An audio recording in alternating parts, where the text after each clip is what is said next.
Hola jóvenes, muy buena tarde, bienvenidos a nuestra semana número 4 de nuestro módulo número 14, el universo natural. Les recuerdo mi nombre es Francisco Javier Camacho Flores y soy su asesor virtual en esta última semana de nuestro módulo número 14. En esta semana, jóvenes, nosotros estamos integrando todo lo que aprendimos en las primeras 3 semanas. En nuestra semana número 1 aprendimos acerca de la estructura de la materia. En nuestra semana número 2 incursionamos aspectos de la energía.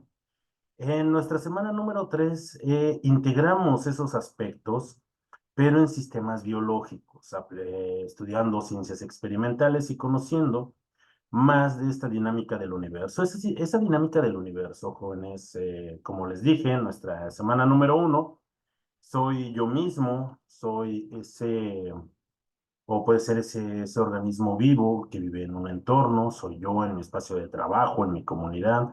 Esa es la dinámica de nuestro universo, donde ocurren fenómenos naturales, no solamente esos fenómenos naturales, también ocurren otro tipo de fenómenos artificiales donde estamos en contacto con la materia y sus diferentes características, también con diferentes manifestaciones de la energía. Aprendimos lo que es energía y en esta semana nosotros vamos a integrar todos esos conocimientos.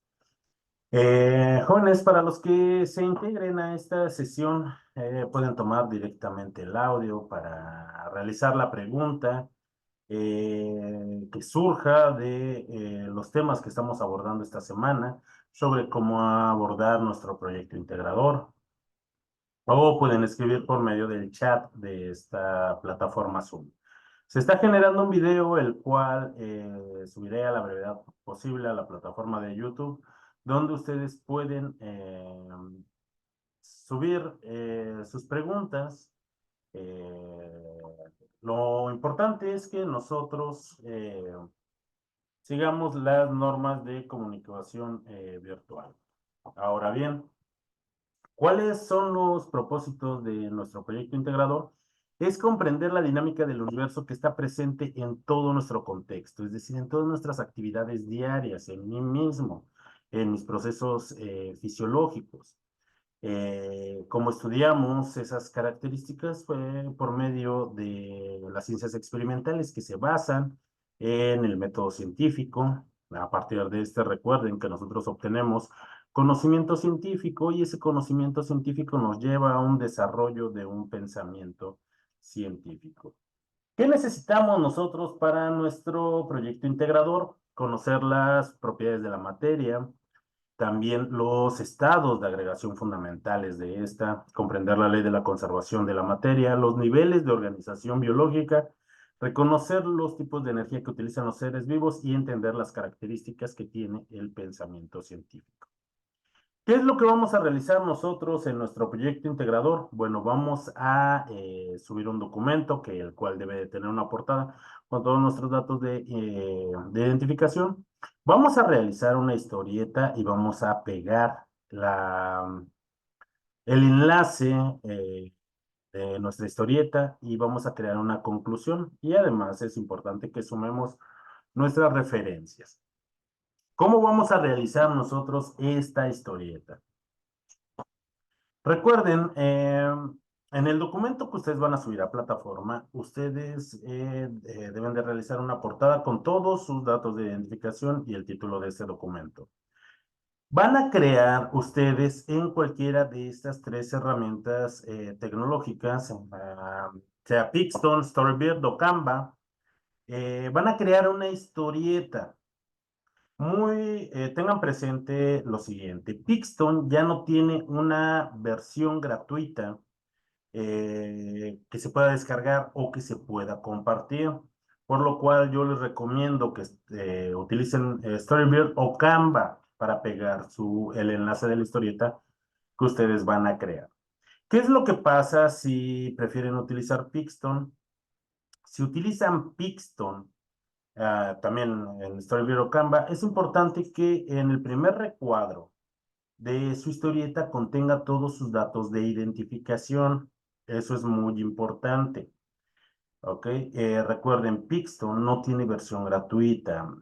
Ustedes tienen que pagar por su historieta para que se las permitan descargar, o a menos de que puedan liberar una licencia de prueba por 7 días, que a partir de hoy es el tiempo adecuado para que ustedes puedan realizar su historieta y compartir la liga. Pero si no generan una versión gratuita, tienen que pagarla. Si no quieren realizar o pagarlo por Pixton, por utilizarlo, utilicen Storyboard, utilicen Canva. Les vuelvo a recomendar Canva, exploten esta herramienta, es increíblemente versátil. Si de todas maneras ya realicé mi historieta en Pixton, ¿qué es lo que puedo realizar? Una vez que yo asegure que mi historieta en el primer recuadro contiene mis datos de identificación, únicamente para Pixton tomo impresiones de pantalla y la pego en el documento en Word. Pego mi historieta por completo. Por favor, jóvenes, tengan presente que las imágenes que peguen tienen que ser de calidad, debido a que si no puedo leer el texto del desarrollo de esta historieta, no podré evaluar su actividad. Así es que verifiquen que tengan la suficiente calidad las imágenes para que yo pueda leer el contenido de esta. Ahora bien, ¿qué aspectos debe de cubrir esta historieta? En primer lugar, la historieta va a ser utilizando los personajes, los escenarios que ustedes decidan. Esa es parte de su creatividad, pero sí tiene que abordar el desarrollo de la historieta los siguientes aspectos: las características, la estructura y las propiedades de la materia y la energía. Tiene que abordar acerca de los elementos y biomoléculas esenciales para la vida, las transformaciones químicas, físicas y nucleares de la materia, las características y diferencias de los seres vivos y no vivos, y finalmente el impacto del ser humano en la dinámica del universo. ¿Ok? Finalmente, una vez que ustedes realicen su historieta en Storyboard o en Canva, ustedes que colocan el enlace después de su portada. Muy importante, verifiquen que me den acceso a esta historieta. Si yo no tengo acceso a su historieta, no puedo evaluar su proyecto integrador. También, jóvenes, verifiquen que la liga sea correcta y que efectivamente me lleve a esa historieta y que yo pueda visualizarla. Así es que no restrinjan el acceso, ¿ok? Si lo hacen en Pixton, pues verifiquen que la calidad de las imágenes que ustedes van a pegar en su documento, pues sean legibles. Y sobre todo que en el primer recuadro de su historieta tenga sus datos de identificación. Después de colocar su liga o las imágenes para quienes lo realicen en Pixton, ustedes van a escribir una conclusión de al menos media cuartilla, describiendo la importancia de la relación de las ciencias experimentales para el estudio del universo. Una vez que también coloquen las referencias de donde ustedes tomaron información, eso es muy importante, suban su documento a la plataforma con la siguiente nomenclatura: apellidos, guión bajo, su nombre y la clave de esta actividad, que es M14S4PI. ¿Ok? Y bueno, jóvenes, a modo de historieta, recuerden que nosotros tenemos que describir las características de la materia y la energía. Nosotros ya sabemos que la materia es todo aquello que contiene masa y que ocupa un lugar en el espacio. Sobre todo que es medible, es de lo que está hecho todas las sustancias que nos rodean. Yo mismo soy materia. Respecto de la energía es un término más abstracto, es la capacidad que tiene un cuerpo de realizar un cambio en otro cuerpo. Eso es en términos físicos. En términos biológicos es la habilidad de generar algún tipo de cambio. Pues tal vez siga pareciendo muy abstracto, pero al menos nosotros conocemos esas manifestaciones de la energía. Nosotros sabemos que la energía se manifiesta en forma de luz, de calor, de energía eléctrica, eh, que nosotros utilizamos la energía o los organismos vivos para esas funciones vitales. El ser humano la utiliza para correr, para trabajar, para estudiar. Eso es lo que engloba en la parte biológica el aspecto de la energía. Tanto la materia como la energía se rigen por leyes características o principios característicos, como ustedes lo quieran ver, y que también tanto la materia como la energía tienen características muy importantes. Ahora bien, eh, ¿cuáles son esas características o propiedades que tiene la materia? Tiene propiedades químicas, tiene propiedades físicas, tiene propiedades específicas, tiene propiedades generales. Algunas de las propiedades generales de la materia, la masa, el peso, la inercia. Tiene propiedades específicas como el punto de fusión, el punto de ebullición. Tiene propiedades químicas como la efervescencia, la reactividad, la basicidad o la acidez. Propiedades físicas como la densidad, la maleabilidad. Y todo este tipo de características también nosotros la podemos clasificar como propiedades intensivas o como propiedades extensivas. Termodinámicamente, esta clasificación es muy importante. ¿Por qué? Porque las propiedades extensivas dependen de la cantidad de sustancia que tenga algo, la cantidad de materia que tenga un material. Por ejemplo, qué características como el peso, el volumen o la longitud. Por ejemplo, jóvenes, tengo aquí una regla de aluminio de 30 centímetros. Imaginen que tengo la fuerza de un gorila y pueda partir exactamente a la mitad esta regla. Estoy cambiando sus propiedades extensivas que dependen de la cantidad de materia, de la cantidad de masa que tenga. Por supuesto que sí, porque originalmente esta regla era de 30 centímetros, pero si yo exactamente la parto en dos, ahora voy a tener dos fragmentos de 50 centímetros. Es decir, estoy cambiando su longitud. Si yo tuviera una botella de 1 litro de agua y me tomo exactamente la mitad de un trago, tengo la fuerza de un gorila y la sed de un gorila también. Imaginen, me tomo ese medio litro de agua de un solo trago, ya no voy a tener 1 litro de agua, voy a tener ahora solo 500 mililitros. Estoy cambiando tanto el peso como el volumen de esa agua que yo tenía originalmente. Estoy cambiando esas propiedades extensivas que dependen de la cantidad de masa y de materia que tiene.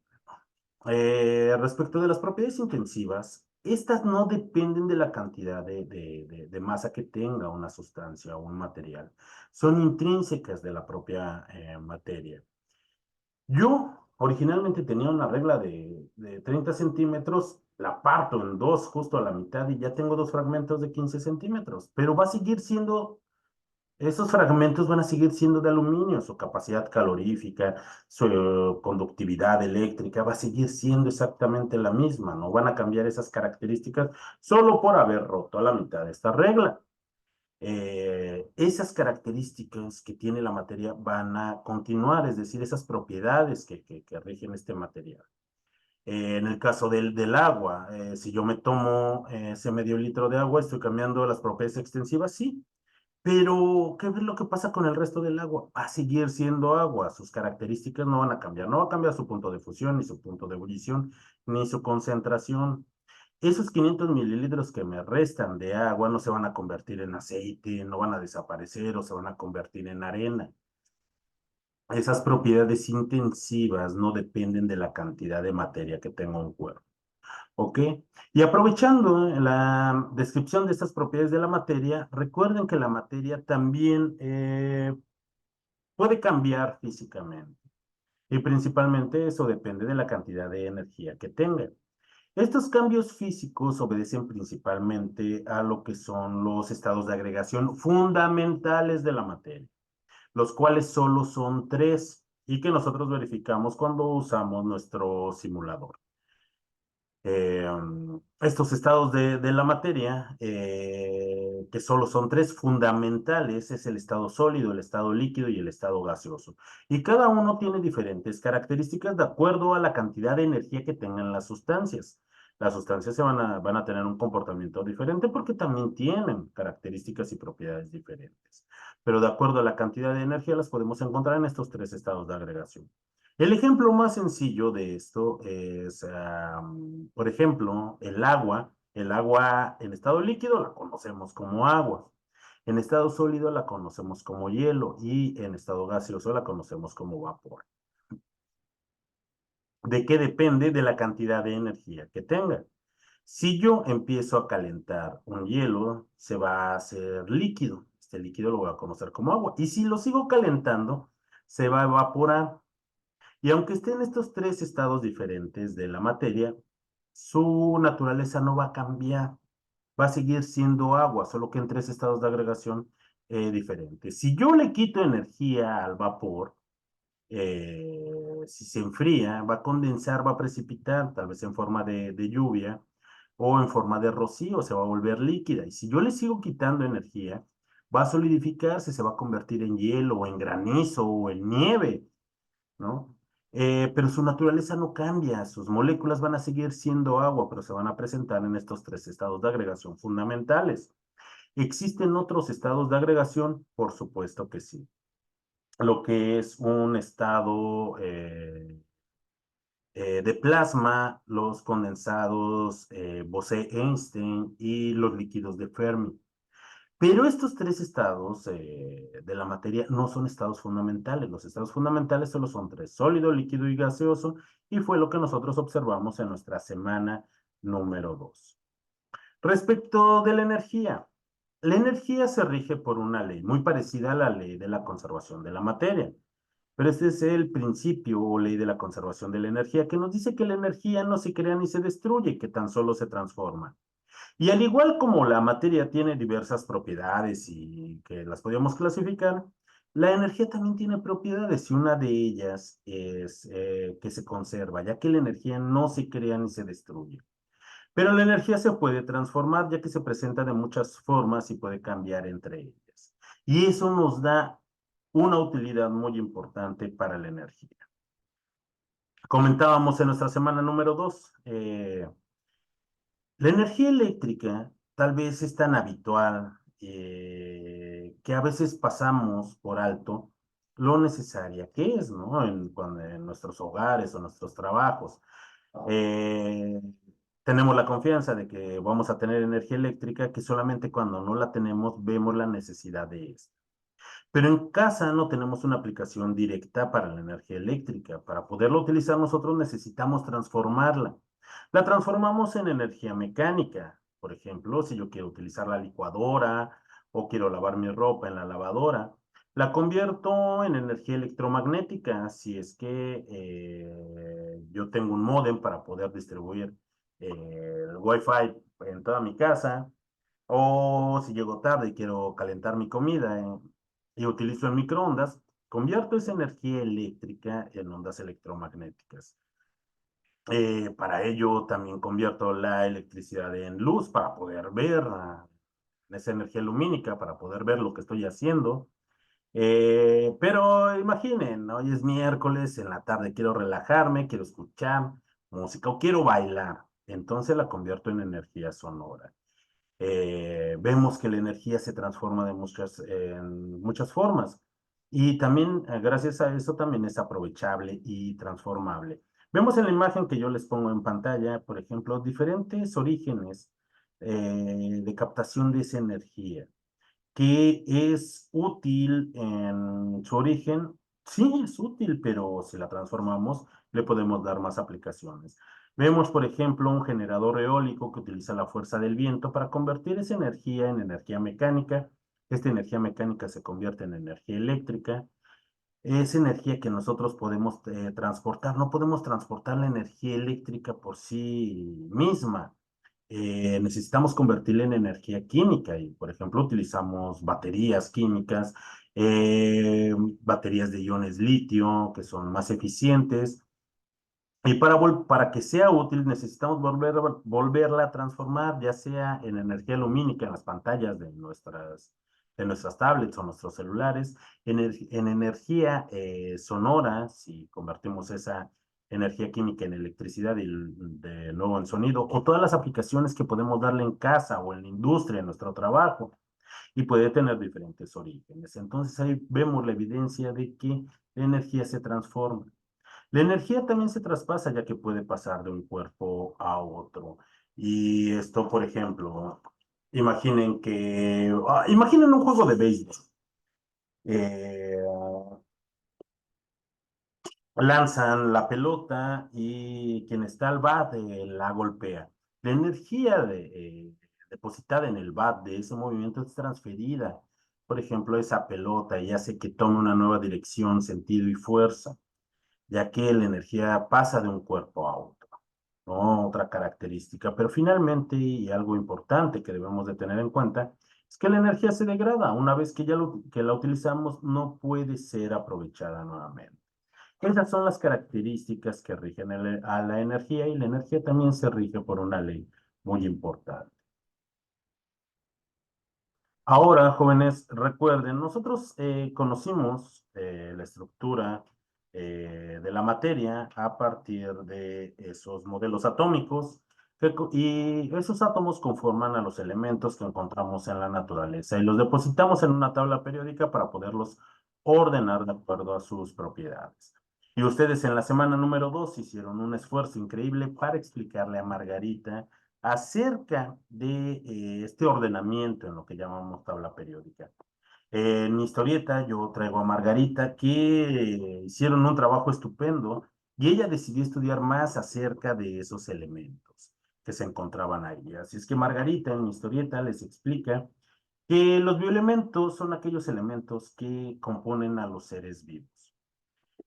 Todos los seres vivos van a tenerla en cuanto a la proporción de estos elementos, los vamos a encontrar tanto en organismos pequeñísimos como las bacterias, organismos unicelulares, y les vamos a encontrar la misma proporción en una ballena azul.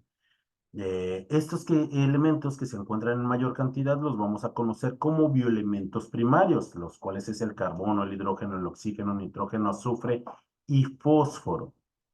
Son los bioelementos que se encuentran en mayor cantidad y en proporción en los seres vivos.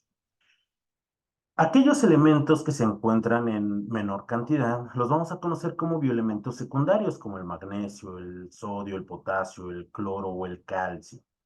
Y aparte, vamos a tener algunos elementos que se van a encontrar en una cantidad muy pequeña, pero que son indispensables para esas funciones biológicas. Los vamos a conocer como oligoelementos o elementos trancos. Permítanme un segundo.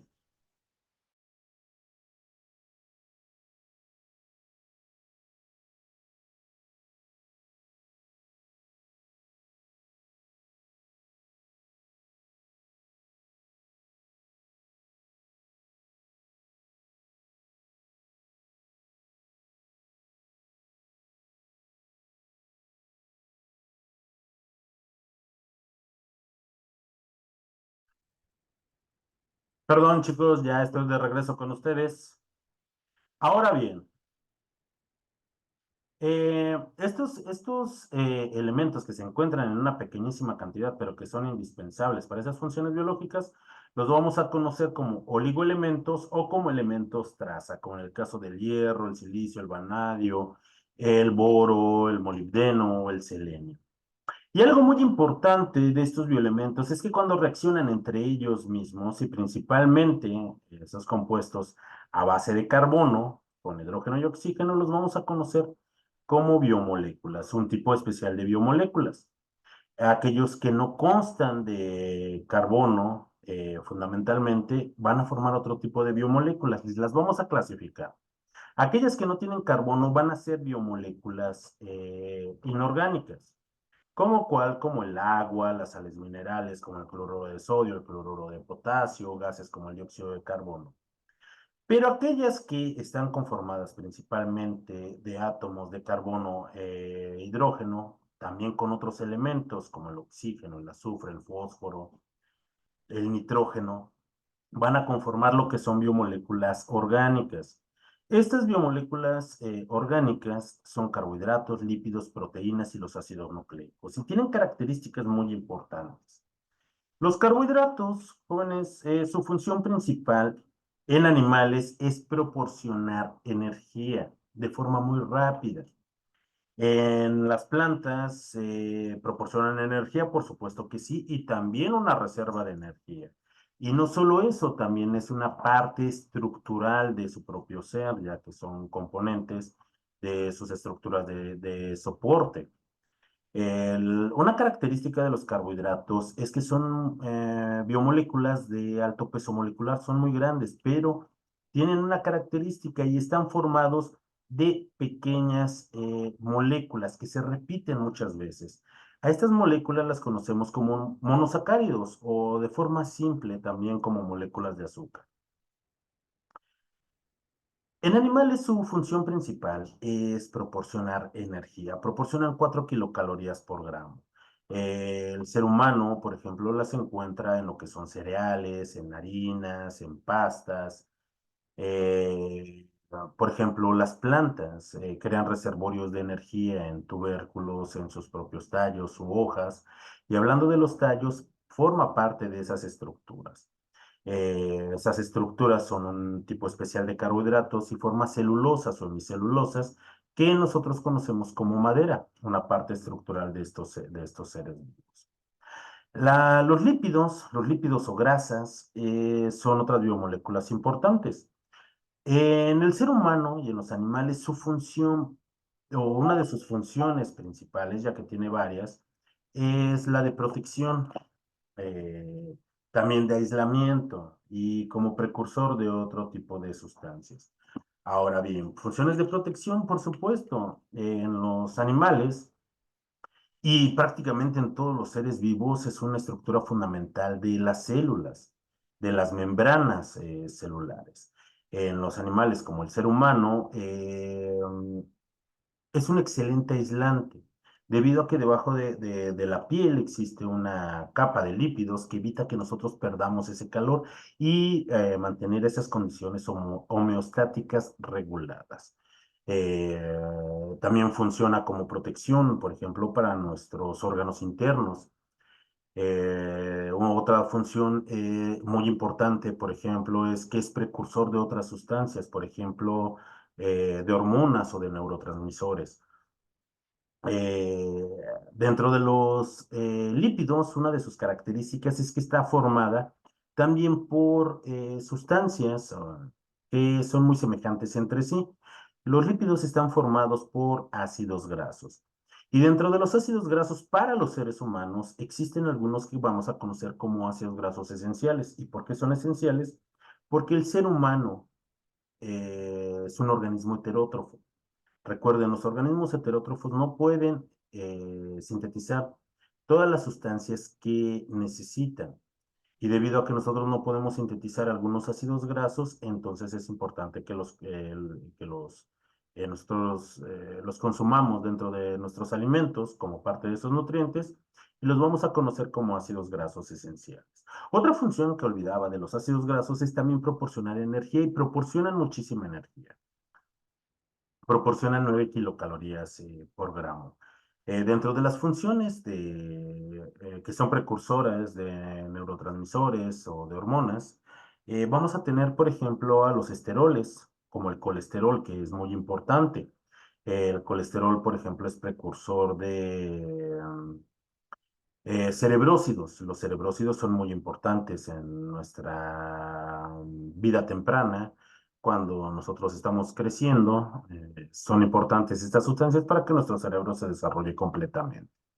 Tiene funciones para convertir precursores de hormonas como las prostaglandinas. Y hablando de los colesteroles, pues no todos los colesteroles son malos. ¿No? Existen algunos como los de baja densidad que enferman a a las células y pueden obstruir nuestras arterias y derivar en alguna otra enfermedad como enfermedades coronarias. Pero existen colesteroles buenos, por ejemplo, los colesteroles de alta densidad, que son precursores de estas sustancias que son muy benéficas para el ser humano. Pasamos a las proteínas. Las proteínas tienen funciones increíblemente variadas. Tienen funciones de soporte, de movilidad, de funciones estructurales, funciones de catálisis. Esta importancia en la que radican es por amplia diversidad de proteínas que se necesitan y que fabricamos. Las proteínas, al igual que los lípidos y los carbohidratos, están también formadas por pequeñas moléculas semejantes entre ellas, los cuales se llaman aminoácidos. De estos aminoácidos existen identificados al día de hoy 124, pero no todos esos aminoácidos constituyen a las proteínas, solo 20 de ellos. Esos 20 aminoácidos, o dentro de estos 20 aminoácidos que constituyen las proteínas superiores, vamos a encontrar 10 u 11 que los vamos a conocer como aminoácidos esenciales, como el triptofano, la metionina, la cisteína, la arginina, la isoleucina, los cuales son esenciales porque tampoco podemos sintetizarlos y necesitamos absorberlos junto con los nutrientes o nuestros alimentos, ya que tienen funciones increíblemente importantes. Los aminoácidos crean péptidos y los péptidos crean estructuras superiores llamadas proteínas. Y dentro de estas biomoléculas también vamos a tener a los ácidos nucleicos. Los ácidos nucleicos van a ser de dos tipos, lo que es el DNA o el ácido desoxirribonucleico y el RNA, lo cual es el ácido ribonucleico. Y existen muchos tipos de este. El DNA es importante, ¿por qué? Porque es una macromolécula que fundamentalmente van a ser pequeñas moléculas que se van a unir. Estas las vamos a conocer como nucleótidos. Los que componen al DNA vamos a tener a la adenina, al uracilo, a la citosina, al uracilo y a la timina. Estas pequeñas moléculas, cuando reaccionan entre ellas para formar lo que son los ácidos nucleicos, van a formar lo que es la base hereditaria. Es una información química que conocemos como genes, que nos van a decir lo que somos, de qué color es mi cabello, de qué color son mis ojos, la forma de mi nariz, la forma de mis uñas, pero también algo muy importante, que dentro de este ácido está guardada la información química acerca de las proteínas que yo necesito. ¿Para qué? Para mi crecimiento y desarrollo, para mi mantenimiento celular, para seguir cumpliendo con esos procesos biológicos y continuar con ese proceso que se llama vida. Toda esta información química contenida en esa molécula, eh, existe esa otra molécula, el RNA, que es capaz de leer toda esa información y lee esa información para la síntesis de las proteínas que nosotros necesitamos. Esa es su principal función, guardar esa información química, conjugarla, heredarla, que dicta quiénes somos y que es incluso todo lo que nosotros necesitamos. Estas son las 4 biomoléculas que son más importantes, o la clasificación de las biomoléculas de importancia biológica. Pero en pantalla yo les muestro, por ejemplo, también lo que son las vitaminas. No todos los autores consideran a las vitaminas como biomoléculas orgánicas reales. Esto no quiere decir que no existan. Lo que quiere decir es que las vitaminas son una serie de moléculas químicas muy diversas entre ellas. No tienen un origen común. Por ejemplo, las proteínas parten de los aminoácidos, los triglicéridos a partir de ácidos grasos, los carbohidratos a partir de monosacáridos, los ácidos nucleicos a partir de nucleótidos. Las vitaminas no, las vitaminas son muy diversas. Por ello es que muchos autores no las consideran como biomoléculas orgánicas reales, pero no por ello no quiere decir que no sean importantes. Por supuesto que son importantes, sobre todo porque ayudan a las proteínas, a una serie particular de proteínas llamadas enzimas, para que hagan de forma correcta y eficiente su trabajo. ¿Son biomoléculas? Sí. No todos los autores las consideran, ciertamente no, por estas características que tienen. Se los comento para ampliar un poco más ese conocimiento que ustedes están adquiriendo dentro de este módulo número 14. Ahora bien, continuando con esas transformaciones de la materia. Pronunciamos hace un momento la ley de la conservación de la energía, que nos dice que la materia, la energía no se crea ni se destruye, tan solo se libera. La ley de la conservación de la materia o el principio de conservación de la materia es semejante. Nos dice que la materia no se crea ni se destruye, que tan solo se transforma. Y nosotros aprendimos mucho acerca de la transformación de la materia a partir de lo que son las reacciones químicas. En las reacciones químicas, jóvenes, nosotros observamos que una sustancia llamada reactivos eh, participan en algo llamado reacción química, que es una transformación, y se convierten en otras sustancias llamadas productos. Algo muy importante es que cambia su naturaleza. Hacemos ocurren estas reacciones químicas que transforman la naturaleza de las sustancias. Participan en diferentes tipos de reacciones, reacciones de síntesis, reacciones de descomposición, de sustitución, de doble sustitución, en fin, hay muchas clasificaciones para esas reacciones químicas. Lo importante es que los cambios químicos que sufre la materia cambian su naturaleza. A diferencia de los cambios físicos que nosotros explicamos hace un momento, los cambios físicos no transforman la naturaleza de la sustancia, pero los cambios químicos sí. De aquí que puedan ser aprovechables, donde cambian sus características o pueden conservar esas características, pero además pueden obtener características diferentes. ¿Ok? Y finalmente vamos a explicar los cambios nucleares. Los cambios nucleares, recordemos y tengamos presente la estructura más ínfima de la materia, que son esos átomos. Nosotros podemos cambiar esa estructura atómica de la materia por medio de estos cambios. Los cambios nucleares son de dos tipos: la fisión nuclear y la fusión nuclear. Estos cambios nucleares, los procesos de fisión nuclear, implica en que nosotros cambiemos los núcleos de esos átomos, que se descompongan, que se rompan. Cuando se rompen o cuando se descomponen estos núcleos de estos átomos, se liberan cantidades enormes de energía. Esa energía es aprovechable, por supuesto que sí. El ser humano, entre su creatividad, pues diseñó una bomba atómica para liberar toda esta energía contenida en la estructura más pequeña de la materia, pero no solamente queda ese aspecto. El ser humano, con toda su creatividad y el desarrollo de ciencia y tecnología, pudo controlar este proceso y crear centrales nucleares. Estas centrales nucleares aprovechamos toda esa energía que se libera en forma de calor para crear energía eléctrica. No solamente eso, podemos crear medicamentos radioactivos que son útiles, tratamientos radioactivos, equipos, por ejemplo, que son importantes como los de resonancia magnética nuclear, y hemos logrado controlar este proceso que fabrica cantidades enormes de energía. ¿Es peligroso? Por supuesto que es peligroso. Y el otro cambio nuclear de la materia son los procesos de fusión nuclear. Los procesos de fusión nuclear no implica romper átomos, implica unir estos núcleos atómicos para hacer átomos más pesados. Es un proceso que la humanidad aún no domina ni puede controlar, pero estamos muy cerca como raza humana de lograr ese hito en la historia. Estamos a unos 10 o 15 años de poderlo lograr.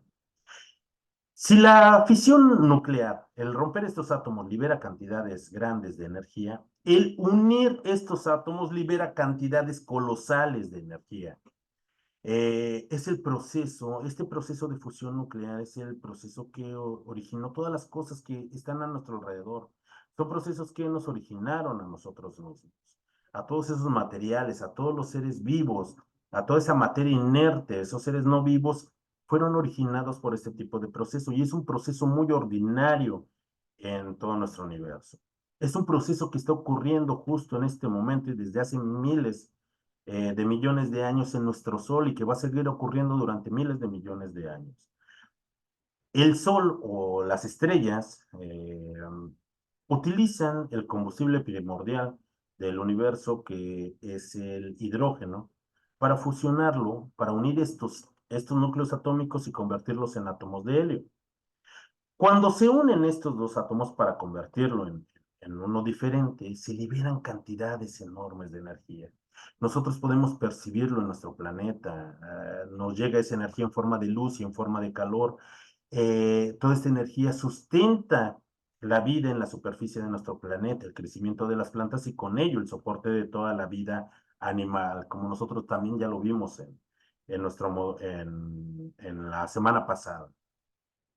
Es el proceso más cotidiano en nuestro universo, pero el ser humano todavía no lo logra dominar, pero estamos muy cerca. Eso implica esos cambios nucleares, donde también se transforma la naturaleza de la materia. Los procesos químicos también que transforman esa naturaleza de la materia, pero los cambios físicos recuerden que no, únicamente implica un cambio de estado. Esos estados fundamentales de la materia, que es el estado sólido, el estado líquido y el estado gaseoso. Ahora bien, jóvenes, pasamos a describir algo muy importante porque aprendimos la estructura de la materia, la estructura de la energía, que estas tienen propiedades, que tienen características muy importantes y aprendimos acerca de las biomoléculas y los bioelementos. No solamente nosotros aprendimos ellos, sino que logramos conjuntar todos estos conocimientos y aprender de las funciones vitales.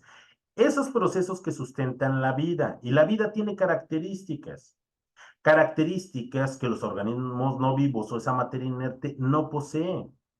Puede poseer uno, dos, tres, quizá cuatro, pero para ser considerado un organismo vivo existen 8 características fundamentales.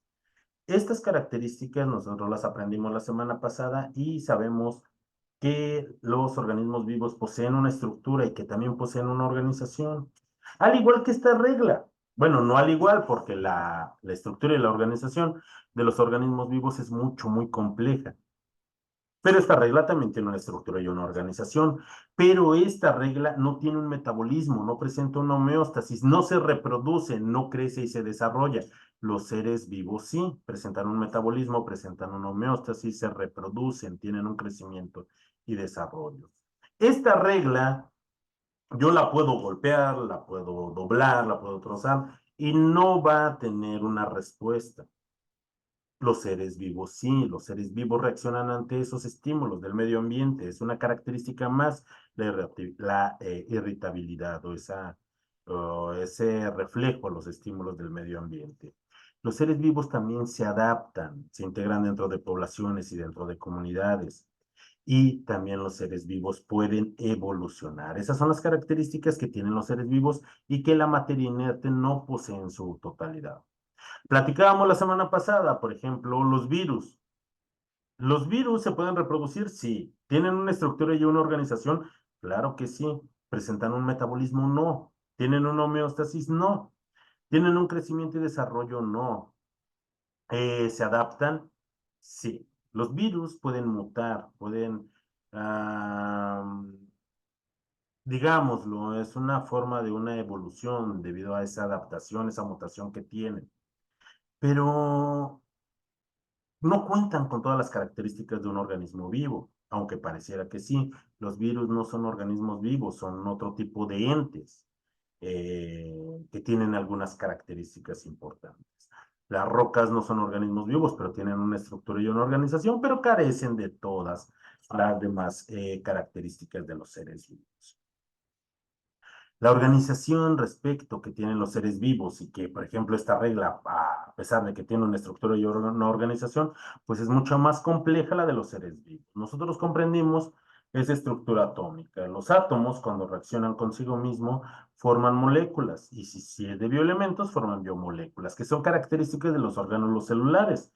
Diferentes orgánulos celulares conforman una célula. Una célula funcional, autónoma, es un organismo vivo como lo de esos organismos unicelulares que están conformados por una sola célula, como las bacterias, todas las bacterias son unicelulares, como los hongos, existen hongos que son unicelulares, como algunos protozoarios del reino cromista, algunas arqueas son unicelulares, funcionales, autónomos, conformados por una sola célula, muy pequeños. Aquellos organismos que están conformados por dos o más células son organismos pluricelulares. Y cuando dos o más células tienen una función específica, forman tejidos. Los tejidos forman órganos. Los órganos acoplan con otros órganos conformando sistemas. Estos sistemas acoplados con una función y una colaboración y una división de actividades conforman un organismo pluricelular y superior. Los organismos unicelulares son eficientes, no son organismos simples, pero un organismo pluricelular superior es un organismo todavía más am, más estructurado, ¿no? Ese es el nivel de organización. ¿Podemos detenerlo ahí? Sí, para nuestra clase sí, pero nosotros aprendimos también, por ejemplo, acerca de esos niveles tróficos. Nosotros sabemos que estos organismos se integran dentro de poblaciones.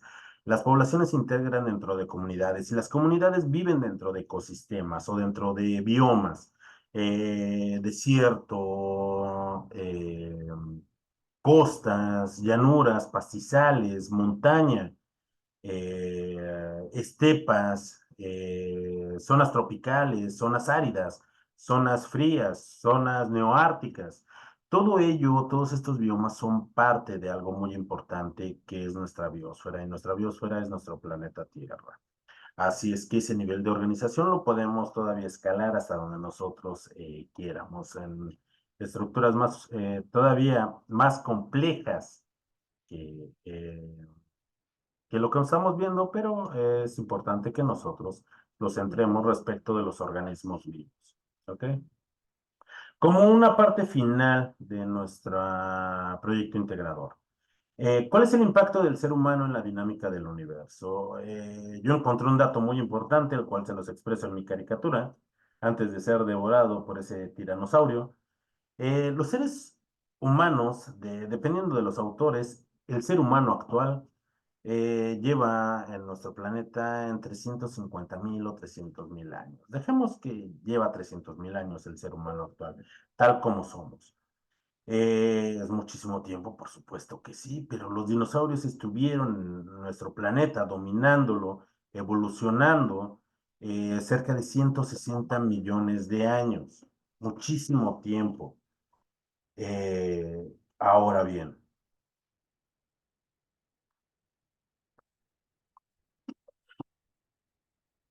los dinosaurios dominaron por mucho tiempo. El ser humano lleva muy poco tiempo respecto de los dinosaurios en nuestro planeta, el ser humano actual. ¿Y qué ha pasado con nuestro entorno? ¿Qué ha pasado con la dinámica de nuestro universo? Ha tenido impactos positivos, ha tenido impactos negativos, o ambos. Impactos negativos, el ser humano ha contaminado el planeta, ha extraído recursos, ha extinguido especies, ha alterado sus ecosistemas, hemos alterado el clima con tanta contaminación. ¿Eso es un aspecto negativo? Por supuesto que sí. Pero también el ser humano ha tenido impactos positivos. Hemos aprendido de nuestro medio ambiente, hemos desarrollado ciencia, hemos desarrollado tecnología. Ese es un impacto positivo dentro de la dinámica del ser humano. Si no hubiéramos desarrollado tecnología, ¿cómo podríamos tener una plataforma como Prep en línea C? ¿Cómo podríamos tener una sesión síncrona en este momento donde podemos interactuar en tiempo real? Donde podemos proyectar imágenes, donde ustedes me pueden escuchar en este momento, y yo los puedo escuchar a ustedes, si no fuera por la tecnología, si no fuera por la ciencia. No solo ello, hemos aprendido de nuestro medio ambiente. Ahora, ¿qué es lo que pasa dentro de nuestra propia dinámica? Um, Dentro de nuestro hogar, dentro del el espacio donde nosotros coexistimos, donde trabajamos, es de evaluar esa dinámica del universo. ¿Hemos tenido aspectos positivos? Por supuesto que sí, todos ustedes que están en este módulo número 14 tienen un aspecto muy positivo, debido a que están cursando prepa en línea CEP y están aprendiendo todo este conocimiento científico que parte de ese método científico experimental. Y están llevando a cabo un desarrollo de un pensamiento crítico, acompañado de un pensamiento científico con esos conocimientos que muchos científicos se empeñaron en encontrar esos secretos de la naturaleza. Ese impacto es bastante positivo. Claro que ustedes pueden definir aquello que les llame más la atención y por qué no estos aspectos negativos. contaminación, extracción de recursos, la cantidad de basura que creamos a diario, la repercusión en nuestros ecosistemas. Sí, pero recuerden que también hay aspectos positivos muy importantes. ¿Qué es lo que quieran explicar ustedes? Lo que más les interese, siempre y cuando esté bien explicado en su proyecto integrador. Recuerden que para este proyecto integrador, ustedes integren la liga de su historieta después de la carátula de su proyecto, de este documento que van a subir a plataforma. Recuerden, Pixton ya no tiene versión gratuita, así es que ustedes, si lo realizan en Pixton, es importante que en el primer recuadro aparezcan sus datos de identificación y pueden complementarlo o bien esa deficiencia de no poderlo compartir o descargar su historieta por medio de impresiones de pantalla, siempre y cuando sean legibles, jóvenes. Para quienes utilicen Storyboard o Canva, solo peguen la liga de su historieta o el enlace. Recuerden, verifiquen que este enlace me otorguen los permisos para que yo pueda revisar su historieta. Si no puedo revisar su historieta, no la puedo evaluar. Y también verifiquen que sea el archivo correcto. Recuerden que su historieta debe de contener estos aspectos a evaluar, que son las características de la materia y la energía, los elementos esenciales para la vida, la transformación de la materia y las características de los seres vivos y no vivos. Asimismo, recuerden el impacto del ser humano en la dinámica del universo. Una vez que peguen ustedes las imágenes de su historieta o la liga, eh, van a realizar una conclusión de media cuartilla en la cual van a describir claramente la relación de las ciencias experimentales para el estudio del universo. También, por favor, coloquen las referencias de todas esas fuentes que ustedes utilicen para poder realizar su proyecto integrado. Pasamos ahora a lo que es nuestro foro de integración, la ciencia y el universo. ¿Cuál es el propósito de nuestro foro? Es reflexionar sobre la importancia del conocimiento científico aplicado al estudio de la dinámica del universo.